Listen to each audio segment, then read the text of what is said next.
Long break for you. I mean, what does it feel like to just be back here and kind of feeling the energy of a fight week again? Oh, it feels awesome, man. It's an honor to be out here in New York, man. I get to fight in the Garden. Crazy storied history of all the athletes, all the performers, all the fighters that have fought there. The UFC has a ton of history there. And I'm just excited to put my name on the wall, man. Yeah, what has the last year plus looked like for you? Was this a longer break than you wanted? Perfect timing? How would you kind of assess it?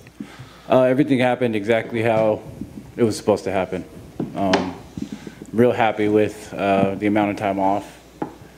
Yeah, it's all good.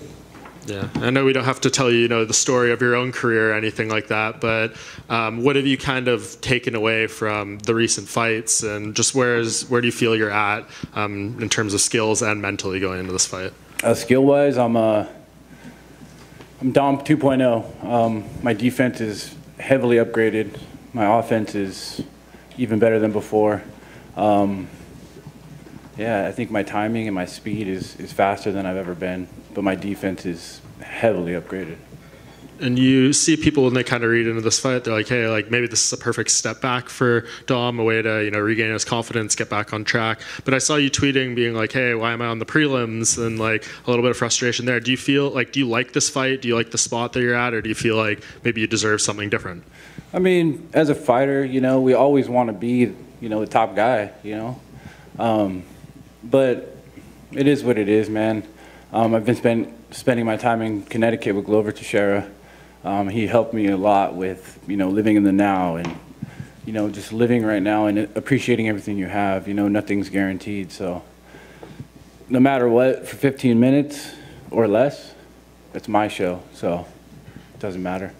And with training with Glover, does that complicate things a little bit, knowing that he's fighting for the title next month? Or do you feel like once you get back on track, win whatever fights you need, he'll probably be retired by then and it won't be an issue? Yeah, that seems to be kind of the feel. But me and Glover are great friends, man. I'll never fight Glover. And whatever happens, we're not going to fight. So I'm just excited to be around the guy. Yeah, and last thing for me, seeing Jiri holding the belt now and looking back on your fight, does it make you feel better about that loss and knowing that you aren't all that far off considering all the moments that you did have in that fight? I mean, yeah. I mean, it was that fight was razor thin. That was a razor thin fight. I mean, you could look at it and say, I got knocked out or whatever I did, but I also knocked him out at one point. That fight was a great fight. I only put on great fights. My last fight was fight of the night. Then the fight before that was not so great, but it was still a good fight. I went down swinging. You know what I mean? I put on great fights no matter what, and I intend on doing it again on Saturday. Tom, right here, straight ahead. You can go. Thanks, Jose. What do you think of this matchup with Ryan Spann? Can you just kind of talk me through what you're expecting to see out of him? Ryan Spann, he's a very tough guy. He's on the up and comer. He's got a lot of momentum in his direction right now. He wants everything I have. Bottom line, he's number 11 or 12, and I'm number 6 or 7. I'm number 7. Sorry, whoever's number 6.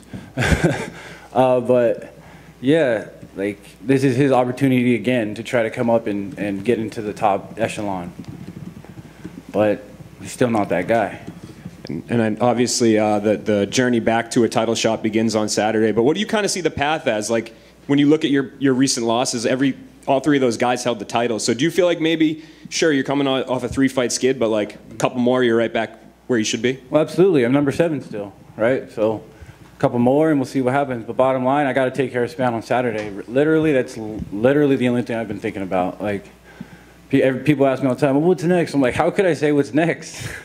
I don't know what's going to happen on this one. I feel I know what's going to happen. I feel prepared and ready to go, but you don't know what's going to happen. There's so many variables in this sport. So for me, take out Spann and then go from there.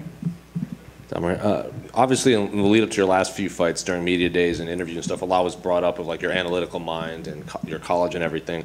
When the UFC shows highlights of Ryan, it's usually big punches, these knockouts, and this power. But if you look at his record, it's a lot of submission wins.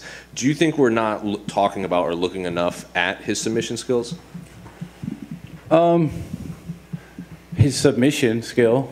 Yeah, that's for me. That's his biggest threat, is that submission, that choke that he does. Yeah, he's a puncher to a degree. You know, he's a good fighter. He's a great fighter. You know, he's in the UFC. He's skilled, and he's on his way up. But I wouldn't say his striking ability is his #1 asset. Like you said, I would say his submission ability is his #1 asset.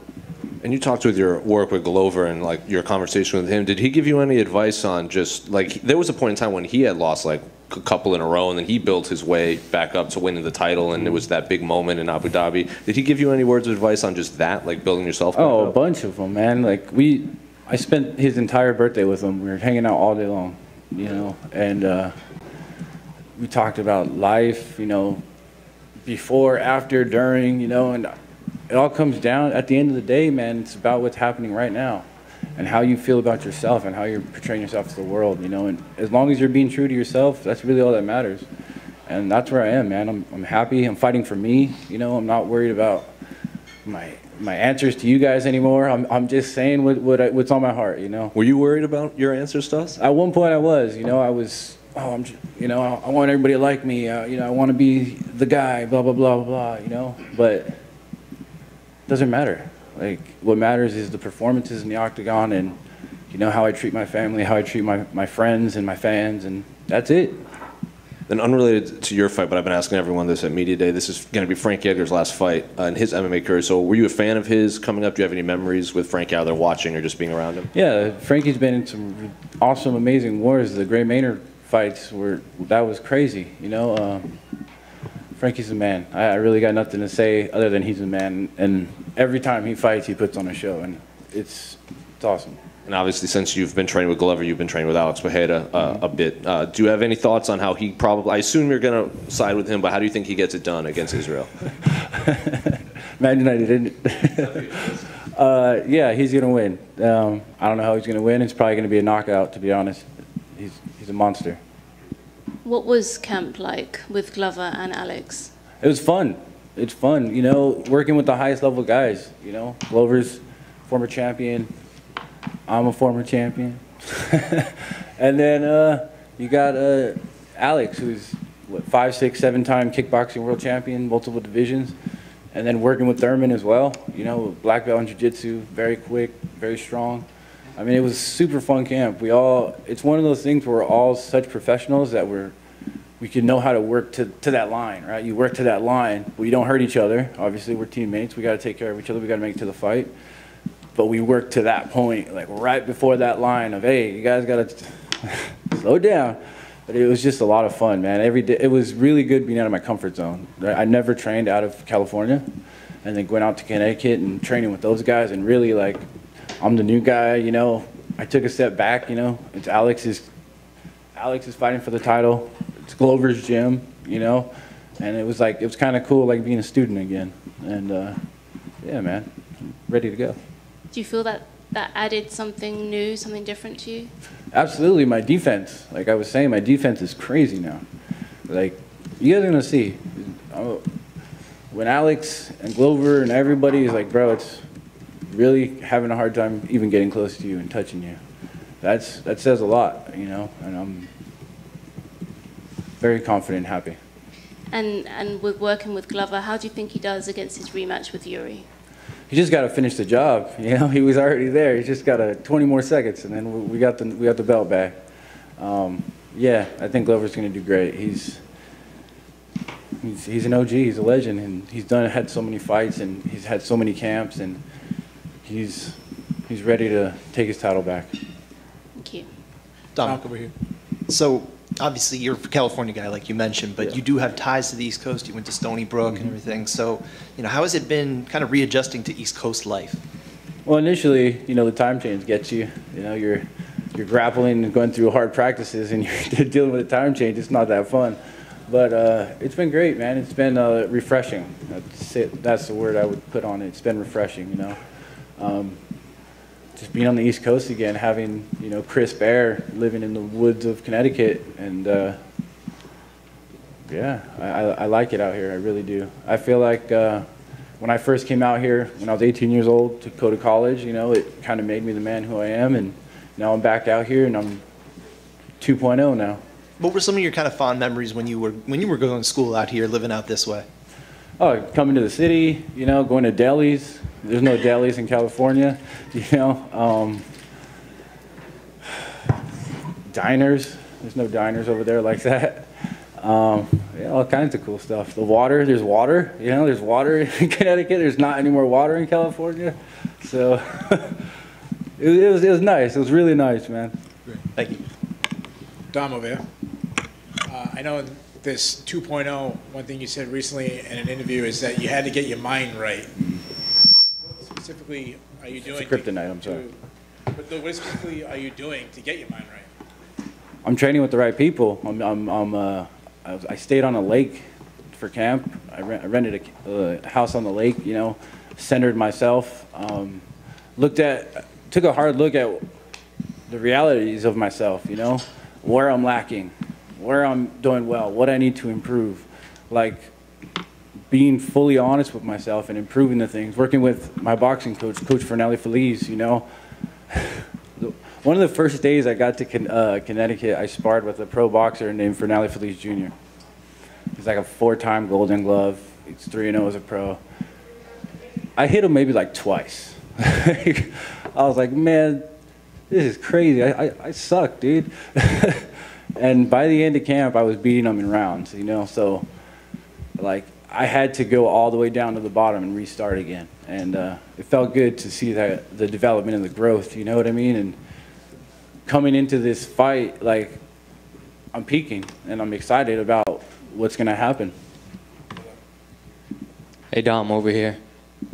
How'd you even link up with Glover and everyone at the gym, and what made you make the connection? Or It's kind of a funny story. During International Fight Week, I was on my way to an event. I was coming down the elevator, and Coach Fernelli Feliz, which is Glover's main coach, boxing coach, came down the elevator. He's like, Reyes, can I take a picture? We took a picture, and then he's like, I want to talk to you when you get back. So I came back, and he was still in the lobby, and he's like, hey, man, I'd love for you to come to Connecticut and train with us. And, you know, you're a champion, man. You got everything it takes, and you just need a little love, you know. And I'm here to support you, you know. I want you to succeed. It's not often you meet people, you know, that will go out of their way to try to make you the best version of you.